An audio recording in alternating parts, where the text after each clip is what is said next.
So it's really, really great to be here. What a wonderful location. I'm still in shock. My name is Martha. I work at the UN Global Compact. For those that don't know, this is actually the part of the United Nations that works with the private sector, so working with companies to help them implement the Sustainable Development Goals.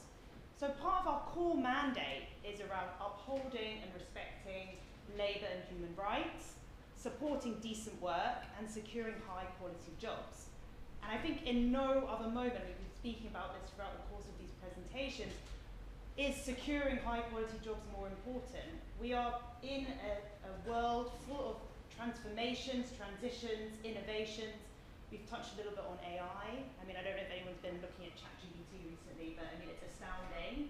We're looking at digitization, and of course, we're looking at the green transition, which will be an enormous transition moving from fossil fuels to low carbon industries. We often put it in the context of moving from fossil to renewable energies, but it's going to fundamentally change the way that we live, the way that we eat. So huge transitions and transformations.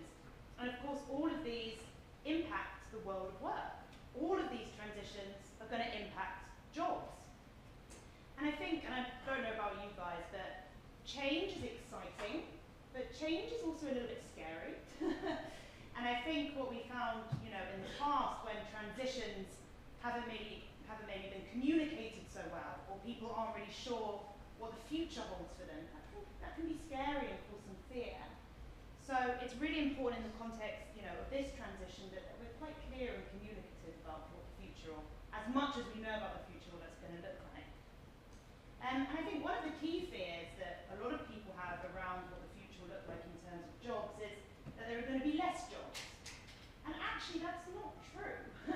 In the context of the green transition, we actually know there are going to be more jobs. I think in the context of renewable energy alone, we're looking at 132 million new jobs by 2050. Now, of course, the thing is these aren't going to be the same jobs, right? Some of these jobs will require different kinds of skills. Some of them might be slightly higher skills. And some of those jobs won't happen at the same place where the old jobs were. So you might be, let's say, working in a coal mine in South Africa, and there might be a new offshore wind farm, but is that going to be in the same place? How is it going to impact the community affected? So what's really important, as we just discussed, we need to communicate with people about what that change is going to look like, have them involved, but we also need to be coordinated about it. What kind of skills are people going to need so that we can, as best as we possibly can, make sure that affected communities from one industry find new jobs and have the skills to participate in other industries. And here, and I'll get to the presentation, we're really getting at the heart of what we call just transition. So how can we make sure that that transition, both to a green economy, but also, let's face it, the other transitions that we're facing, is fair, inclusive, keeps people informed, and of course we want to keep people informed. We don't want fear-provoked about what the transition is going to look like. I don't know if any of you, I guess most of you here followed, for instance, the US election when Trump was voted in. A lot of the discourse was about jobs. A lot of it was tapping into the fear about losing jobs. So we need to be really, really clear about what those jobs are going to look like and what the future looks like for people. So social dialogue, engaging with stakeholders, engaging with workers is a really, really important part to make sure that this transition is just. And the other really important part, and this taps into all of the aspects, is we need to be coordinated, and that can be difficult because things have different timelines, things don't always follow linear trajectories. It takes longer to train someone than it does to build a certain technology. So we need to try as best we can to coordinate what kind of skills are we going to need and when. Because we're already hearing stories about when it comes to green hydrogen production, whereby workforces are being flown in to a respective country because they don't actually have the domestic capacity, which means ultimately that local workforce loses out. So a just transition is about being coordinated, ensuring that we have those skills and jobs in place, and that everyone is consulted with, and crucially and ambitiously, that no one is left behind. Okay? Now, of course, shipping is also in the middle, or some might say even at the start, of its transition to a green economy. So shipping, I think someone's already mentioned it, accounts for 3% of global greenhouse gas emissions, and it's going to fundamentally transform away from heavy crude oil, moving to new kinds of fuels, ammonia, methanol, hydrogen, other kinds of technologies, wind assisted technologies. Also, really importantly, lots of new land-based infrastructure. Where are we going to bunker these fuels? Where are these new fuels going to be generated? Who's going to generate them? So lots to do on land and at sea. So a really huge transition that is really, really picking up, and it's only going to pick up more as we move into the summer, where the IMO is going to be renegotiating its greenhouse gas strategy. But of course, as I just said, this transition to a new kind of shipping industry is going to affect people. It's going to affect seafarers, who many of you are talking about today, but it's also going to affect communities, those communities living by ports where ammonia might be being bunkered, and all sorts of other aspects. And this is sort of the human element of shipping's decarbonisation. And that's why we at UN Global Compact, alongside with our colleagues at ICS, with Arvid also represented back there, alongside the International Transport Workers Federation, the International Maritime Organization, basically everyone beginning with an I, the International Labour Organization, came together to form our Maritime Just Transition Task Force, so that we could really look at what the implications are going to be for people on board and people living close to shipping's transition. I want to say we're also supported by a wonderful group of stakeholders in our Global Industry Learning Group, where Ocean Technology is also a member, a really important member, where we've really convened leaders from industry alongside seafarer unions from all over the world and academic partners to discuss and sort of bring together key partners when it comes to unpacking what the implication is going to be for seafarers due to the transition. So that's our career learning group. Now, one of the first things that we did as a task force when we came together at COP26, a year and a half ago now, was we wanted to kind of get a scale and a bit of an understanding how shipping's green transition was going to affect seafarers. So what we did is we commissioned a report to take a look at how many seafarers might require some kind of additional training on alternative fuels. And in our definition of alternative fuels, we include methanol, ammonia, and hydrogen. And wanted to understand, as I said, how many seafarers would require training to use them. So you'll see here we have 3 different decarbonisation scenarios, so they all follow different trajectories in terms of how quickly we're going to decarbonise. You'll see the turquoisey one. That's the current IMO greenhouse gas strategy for reducing emissions. And we see here that under that strategy, we would see around 350,000 seafarers requiring additional training by 2050. Now, when we go to the top scenario, let's say, so the zero carbon by 2050 scenario, so that's total emission phase out by 2050, so a more ambitious strategy as such than what is currently mandated under the IMO. We do see that almost up to 800,000 seafarers would require additional training by the mid-2030s. And in fact, this zero carbon by 2050 scenario is actually the scenario that is most in line with the Paris Agreement and what we actually need to do to have a hope to stay within a 1.5 degree temperature. So, large numbers. But I think what's important here, regardless of the scenario, is a significant number of seafarers are going to have to be trained, gain new training.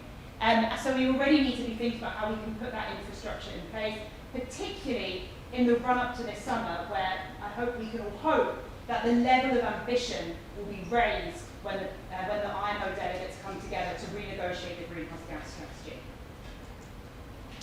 And this is just a slide that I like to say, and I think I've already alluded to, I won't spend too much time, but I think what's really important, and I mentioned this in the introduction about just transition, we need to begin thinking about this because technology just doesn't run at the same timeline as human development. We can build a ship in 3 years, but how long does it actually take to train someone? So some might say, is it a bit too early to be having these discussions when we don't even know what the fuel is? But no, it isn't, because it takes longer and we need to be coordinated about it. Now, one of the other things that came out of our report is we wanted to take a look at some of the current training constraints that we're facing seafarers, particularly when it comes to training around decarbonisation. I won't dwell too much on this because a lot of the themes have actually already been referenced, but that top one I will elaborate on a little bit more, and that's essentially that because there's this uncertainty about what the future's going to look like, how quickly we're going to decarbonise, what kind of fuels we're going to be using, that of course impacts the maritime training ecosystem. ecosystem, because who knows what to invest in? What kind of training materials am I going to invest in?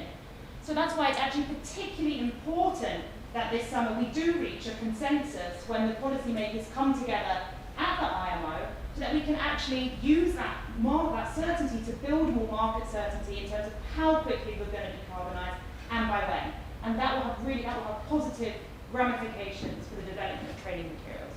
And then, as I think has been mentioned kind of throughout, obviously shortage of seafarers, shortage of trainers, also an issue when it comes to training. We also did an initial kind of look at what kind of new skills will be required as shipping decarbonises.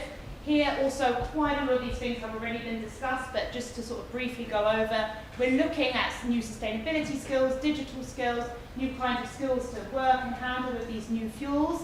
And one of the things that we sort of found, or that sort of came out of this, is that in general, it's looking to be like a more highly skilled seafarer. And I think someone mentioned a software engineer of sorts. So a different kind of profile as well, which is really important. And this slide, I'm going a bit over time, is also just encapsulating that, of course, the green transition isn't in a silo. There are lots of other trends that are also affecting the kinds of skills that seafarers are going to require. So obviously green transition, as I mentioned, but of course sea-shore interface, how automation will, and digital technologies as well. So what does this all mean, and how can we ensure then that this transition is just for seafarers and does indeed leave no seafarer behind? What you'll see here is an overview of what we call our 10-point action plan that we released as the Maritime Just Transition Task Force. And it outlines 10 key steps that we think need to happen in order to ensure that this transition is just. That one in the middle with the sort of unlocking symbol, I've mentioned it a lot throughout, but it is really important that some kind of, or more consensus at least, is reached in the summer that can at least help to then inspire and unlock the maritime training ecosystem to start developing frameworks and programs when it comes to training seafarers for decarbonisation. That on the left here, you'll see what we call our fundamental just transition principles. I'm just going to briefly outline them. So when it comes to global labour standards, really important, and this is important in the context of shipping, but taking a step back, we need to ensure that all these new green jobs that are generated in the green economy, they have to be good. They have to follow on the labour standards that have been agreed on. And we need to make sure that when we move to these new jobs, that we don't lose some of the fundamental principles that we've already agreed on. Gender and diversity, really important coming from an important topic for myself as well.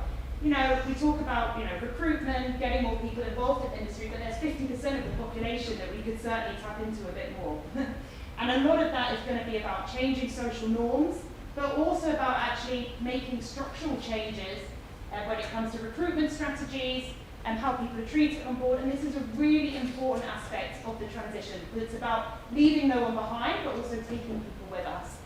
And of course, it's been mentioned throughout, health and safety, and making sure we have a robust health and safety approach to these new fuels. Recruitment and attrition, we've mentioned this throughout the course of today as well, but just to underline that importance of having clear career pathways for seafarers, which also in turn can support aims around recruitment and really showing how do I move from ship to shore. There's this great, huge diagram that Singapore Maritime Authority have put together, which is showcasing how one can go from working on a ship to working at a port, shipbroking, really highlighting all the interlinkages between a career in maritime. In the UK, we also see that beginning to happen with the offshore wind sector. So there are lots of different synergies that we need to highlight, and it will also in turn help to really sell the industry, because it's more, we can see what the career pathway will be. And last but certainly not least, around investing in skills and training. So just to highlight a couple of things here, of course the STCW is really important in this context, and the review will be vital to ensuring that seafarers have the skills that will actually be required. But until that review is completed, we do need to fast track guidelines around alternative fuels, and I'm happy that as a task force that's something that we're committing to do in our next phase.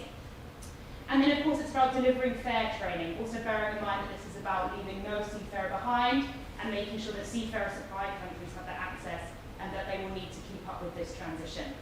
So I'll leave it at that because I'm probably over time, but look forward to elaborating on any of these points more in the panel discussion. And thank you very much for listening.